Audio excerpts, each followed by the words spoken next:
Gentlemen in the back over here, third year in a row that you faced them and they've knocked you out. What is it about this matchup that gives you guys so much trouble?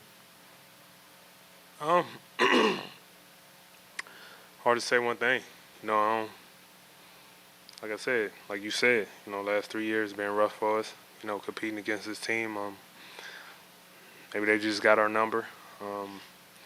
Things just don't go right for us. Whatever it is, it could be a lot of things.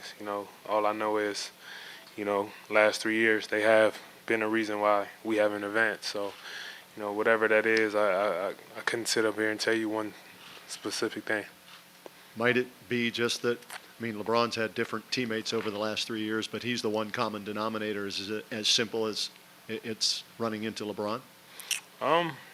You say that, but it's still a team thing. It's not just him going out there scoring 128 points. The guys around him that, he get involved in the game, make plays for them. A lot of things he do for his teammates, get them going. It's definitely been a challenge for us over the years. Sportsnet. Kyle, you and many others understandably going into this game talked about the fight. Was the loss frustrating or the way you lost, getting blown out as badly as you did? The loss. Both. It's all frustrating. It's just, it's kind of a one in both. The kind of same thing right now. Did you expect more of a fight, though, obviously? You guys were not anticipating losing like this. We lost, so it's frustrating either way.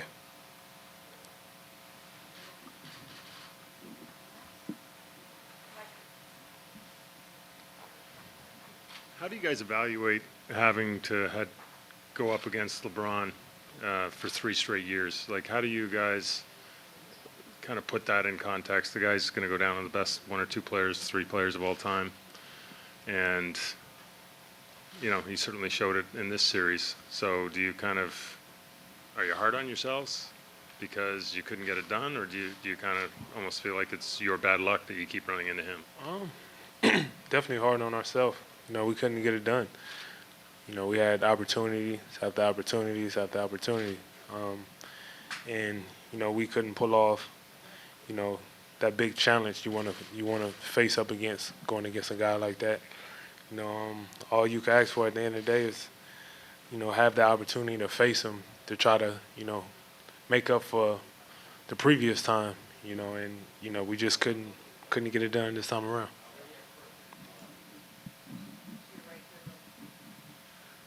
Bruce Arthur from the Toronto Star. DeMar, you are always hard on yourself. This was a very tough series for you and a tough night for you.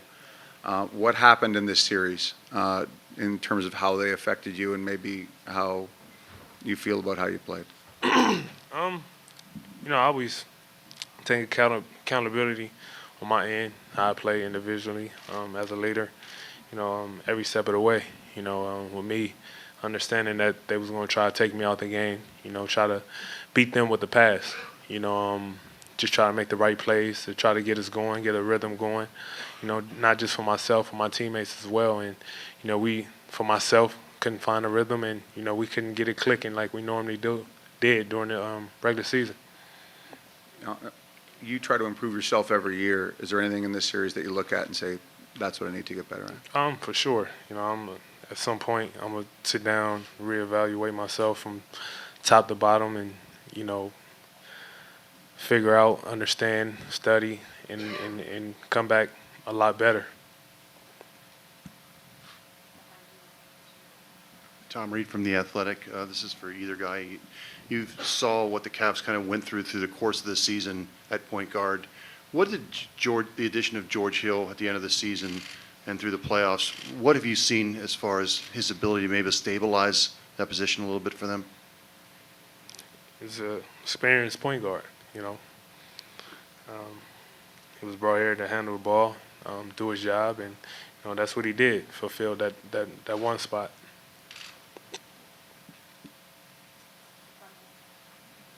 Neil Davidson from the Canadian Press. This was a lopsided result, but there were other games that were close. Will they stay with you in terms of thinking about what might have happened if that tip-in had gone in, if that bucket had happened? It's life, man. You know, if you dwell on what should have happened, what could have happened in life, you know, you'll drive yourself crazy. You know, fact of the matter is, we out, we done. Gotta get back to reality come tomorrow, and work our butt off this summer and get ready for the next stage. I was in here and he was saying, like, every year they come in and their focus is to stop you. Did you see anything different from what they did this time around as opposed to previous years? Nah. You know, like I said, you know, I knew they was gonna come out, blitz me, try to get the ball out of my hands, and you know, it was on me to be able to make the right plays. You know, they did a great job in their secondary defense. You know, when I got off the ball, you know, forced us to make passes we didn't want to make. You know, got in pass lane, got steals, kind of knocked our rhythm off offensively, and you know, that was one thing that we were struggling with for the first time all year. For either guy, Eli Mooney, maybe radio. Coach Casey was saying that, like, with every great, somebody has to dethrone the great, and LeBron would be the great in this situation. After falling short the last couple of years, do you still feel that you guys are that team that will eventually dethrone LeBron in the East?